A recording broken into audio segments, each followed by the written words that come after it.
कह दिया कि ये तो आपका ख्याल ये है कि बहरहाल जजेस जो है उनके खिलाफ कार्रवाई होनी चाहिए या उनसे बुला के पूछना चाहिए? रण साहब आपकी तरफ आना, एक तो प्राइम मिनिस्टर साहब के साथ कल चीफ जस्टिस पाकिस्तान की मीटिंग हो रही है और उस मुलाकात में ज़ाहिर कोई ना कोई चीज़ तय होगी इसमें, और सेकेंडली ये है कि जो आज फुल कोर्ट रेफरेंस था, फुल कोर्ट इजलास था, वो आज भी जारी है और कल भी जारी रहेगा, इलामिया कल आएगा। तो इन सारी सिनेरियोस में देख के आप वैसे इस इशू को कैसा समझते हैं?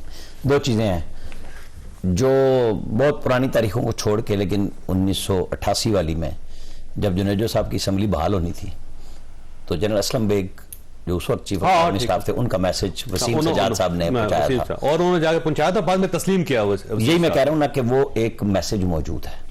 उसके बाद अब आवाज हैं शौकत अजीज सिद्दीकी साहब बहाल, उनको निकाला जाता है नौकरी से। ये जजेस उनके बच्चे की या बेटी की शादी थी, उनसे समाजी बाइकाट कर जाते हैं कि उन तो साड़ी भी नौकरी खतरे से, ये उनसे मिलना छोड़ गए। और अब जब उनकी बहाली हुई तो उसी खत का फायदा उठाते हुए खत लिख दिया।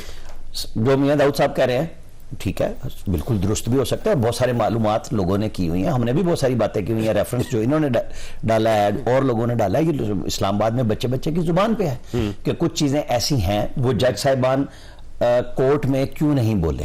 ठीक है, खत जो लिखा तो ये आमिर फारूक साहब के ऊपर है और उमर अता बंदयाल पे और एजाजुल हसन पे है। अब एजाजुल हसन वो साहब थे जिनके बतौर सुप्रीम कोर्ट जज बैठे हुए मैं हमेशा कहता था कि वो नैब पे असरअंदाज हुए पनामा में कि आपने फीता नहीं खोलना जीआईटी की रिपोर्ट का, ऐसा ही भेज दो मैं जानूं। और जीआईटी क्योंकि उसके निगरान जज भी वही थे एहतसाब अदालत के, ये अदलिया ने अदलिया पे दबाव डाला, इसका भी एहतसाब नहीं हुआ क्योंकि एक चीजें फैक्ट थी सामने थी। आज जज कह रहे हैं कि कुछ लोग, किसी को भी ये इजाजत नहीं होनी चाहिए वो बेडरूम में जाए या उनके कोर्ट रूम में जाए, सीधी सी बात ये है। लेकिन ये देखना चाहिए कि इन्होंने दबाव में फैसले कौन से दिए, ये क्यों नहीं लिखे। मुझे तो अगर देखना होगा तो ये तो एक मखसूस पैटर्न पे फैसले दिए जा रहे हैं। खान साहब कहते थे पता नहीं तो इन्हें अदालत लगे मैं माफी मांग लूंगा, लेकिन इमरान खान जब कहते थे कि जी आपने हुंडी के जरिए पैसे भेजने हैं, आपने मुल्क का ला नहीं बनाना और आप समाजी बाइकाट कर दें, फलाना कर दें, ये जजेस कहते हैं 200 लोग डिसोबीडियंस कर दें। मतलब जजेस को फैसलों में बोलना चाहिए ना। ये गुफ्तगू क्या थी, क्या ये सब चीजें एक मिला के देखी जाएंगी? लेकिन चीफ जस्टिस ऑफ पाकिस्तान जिन पे, लेकिन इसमें छोटी सी चॉइस आप बिल्कुल इसको जजेस ने हर दरवाजे पे दस्तक दी, उन्होंने अपने चीफ जस्टिस को खत लिखा है, मैं यही कह रहा हूं साहब को खत लिखा, देखें अब काजी साहब से मिले, अब काजी साहब जीरो जज थे। ठीक, उमर अता बंदयाल के दौर में ये जो आज मोहसिन अख्तर कियानी साहब के बारे में कह रहे हैं, तो काजी फायजीसा साहब को तो कोर्ट ने लिख के कहा था आपने फलाने का केस ही नहीं लेना। तो अगर आपके फैसले मुसलसल एक के हक में तो आपको भी नहीं सुनने चाहिए, आपको चाहिए कि हमारे ऊपर था फलाना था बताएं। मैं समझता हूं काजी साहब के ऊपर जितना भी प्रेशर आया, उन्होंने आज फुल कोर्ट बिठा के ये साबित किया कि वो गैर जानिबदार हैं, वो किसी के प्रेशर में नहीं है। उमर अता बंदयाल साहब से सारी दुनिया, मैं जज कहते थे कि जी फुल कोर्ट बुला लें, मुतनाज़ा हो रहे हैं, आप इलेक्शन के ऊपर फैसला कर लें, फुल कोर्ट बुला लें, नहीं बुलाई, अक्सरियत भी थी उनकी। काजी साहब ने बेस्ट ये किया कि जो अभी आपको पता फौजी अदालतों में कहा गया कि 6 नहीं 9 जज बिठाएं, 5 नहीं 8 बिठाएं, कि वो 3 जजेस पता नहीं वो कौन से हैं, तो वो भी सारे इसमें आ गए। अब वो कल दोबारा है, प्राइम मिनिस्टर जाहिर है कि इजाजत ही होगी ना चीफ जस्टिस की कि वो जब अटॉर्नी जनरल मिलके जा रहे हैं इन चीजों को वंस फॉर ऑल सेटल करना है, मट्टी नहीं डाली जा सकती। ये इतना बड़ा काम कर दिया इन्होंने, या ये जज बाकियों के जिम्मे लगेंगे या ये जज अपनी उससे जाएंगे, क्योंकि शवाहिद तो सबको देने होंगे। अगर है पब्लिक होगी ना जी, अगर फैसला बताएंगे कि हमने कौन सा फैसला किसके हक में, एक फैसला बताना पड़ेगा और लोगों का नाम बताना पड़ेगा। किसने मुबैना बेटी के हवाले से केस चला था, उसके ऊपर वो सवाए उसके साजिद रामी शख्स का लिख के, बाकी तो कोई नहीं दिया ना। अब ये उमर अता बंदयाल साहब को भी कटहरे में लाएं, एजाजुल हसन साहब को भी लाएं, और आमिर फारूक तो मौजूद हैं, वो भी बताएंगे कि उन्होंने किस किस से बात की थी।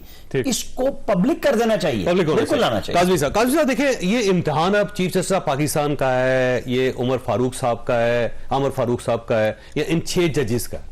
ये इम्तिहान पूरी कौम का है। जिस कर्ब से ये कौम गुजर रही है, जो आइन और कानून के साथ 2 सालों में हो रहा है।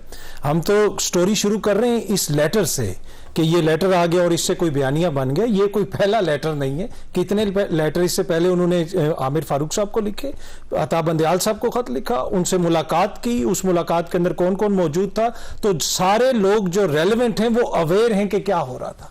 और फिर पाकिस्तान की कौन कौन सी हाई कोर्ट ने ये रिमार्क्स दिए कि आप जाके प्रेस कॉन्फ्रेंस कर लें, हम जमानत देंगे तो आपको नहीं छोड़ा जाएगा। ये इस्लामाबाद हाईकोर्ट कौन कौन, नहीं सिर्फ इस्लामाबाद ने नहीं दिए, दीगर हाईकोर्ट, पेशावर हाईकोर्ट ने भी ये रिमार्क्स दिए, प्रेस कॉन्फ्रेंस इधर से ही थी जी, पेशावर हाईकोर्ट ने भी रिमार्क्स दिए, लाहौर हाईकोर्ट ने भी रिमार्क्स दिए, बलोचिस्तान हाईकोर्ट ने भी रिमार्क्स दिए। तो ये कोई ये बात नहीं, मसला दिया ना, मसला ये है कि शौकत सिद्दीकी साहब की आज हम बात कर रहे हैं। शौकत सिद्दीकी साहब ने आपसे कुछ देर पहले टीवी पे बैठ के कहा है कि मैं इनकी हमायत करता हूं इनके मुतालबे की, वो तो इनके साथ खड़े हैं। देखिए मसला ये है कि मसला ये दो चीजें सर, देखिए 2017 भी है, 2018 भी है, 2019 भी है, 2020, 21, 22 भी है।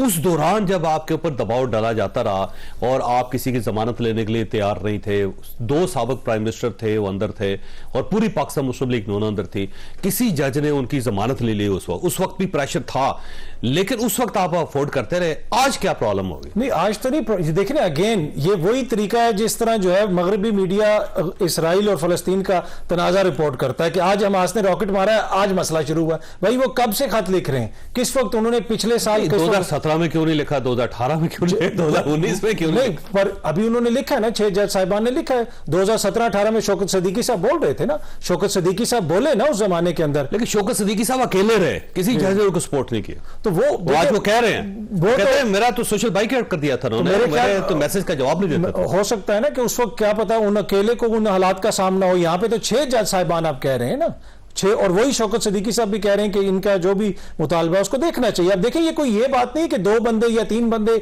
या कोई वकील या 2 वकील कह रहे हैं।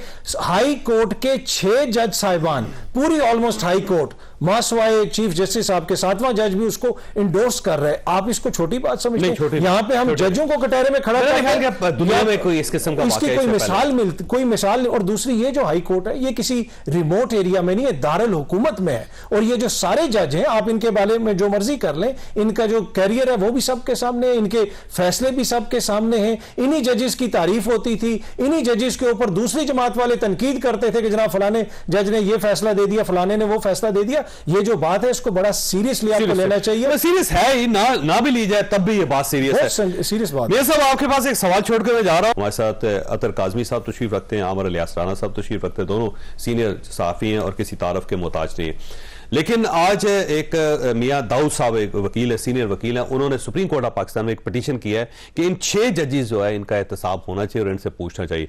तो मियां दाऊद साहब भी हमारे साथ मौजूद हैं, अगर आप इजाजत है तो मैं मियां साहब से स्टार्ट कर लूं।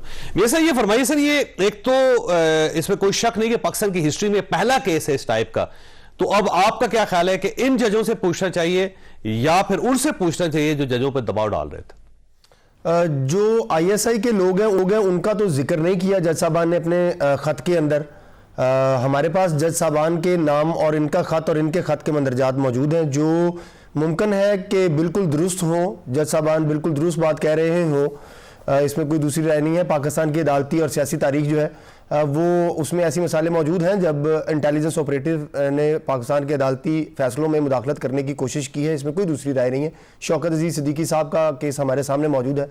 अब जो इस तनाज़े का हल निकल सकता है सर, ये 6 जजेस हैं बल्कि 7 जजेस हैं, लेकिन अदालती मुदाखलत जो है वो प्राइम सब्जेक्ट उस इशू में भी था और इस इशू में भी है।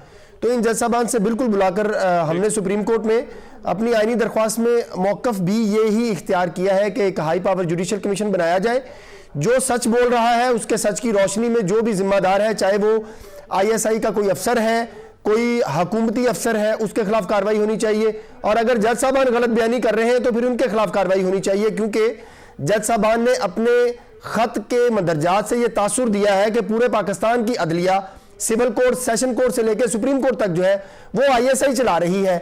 अब इसके बाद तो पाकिस्तान के अवाम का किसी भी अदालत के ऊपर एतमाद ही नहीं रह गया।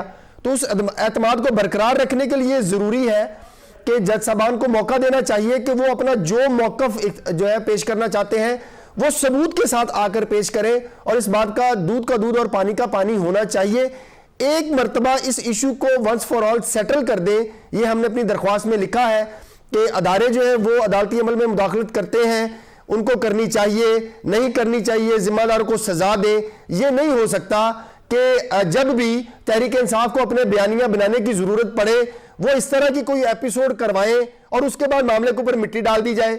जैसे कि हमने माजी करीब में देखा कि कमिश्नर रावलपिंडी साहब आए, उन्होंने चीफ जस्टिस पाकिस्तान के ऊपर इल्जामात लगाए और उसके बाद तहरीक इंसाफ ने कहा ये हमारा मौकफ है।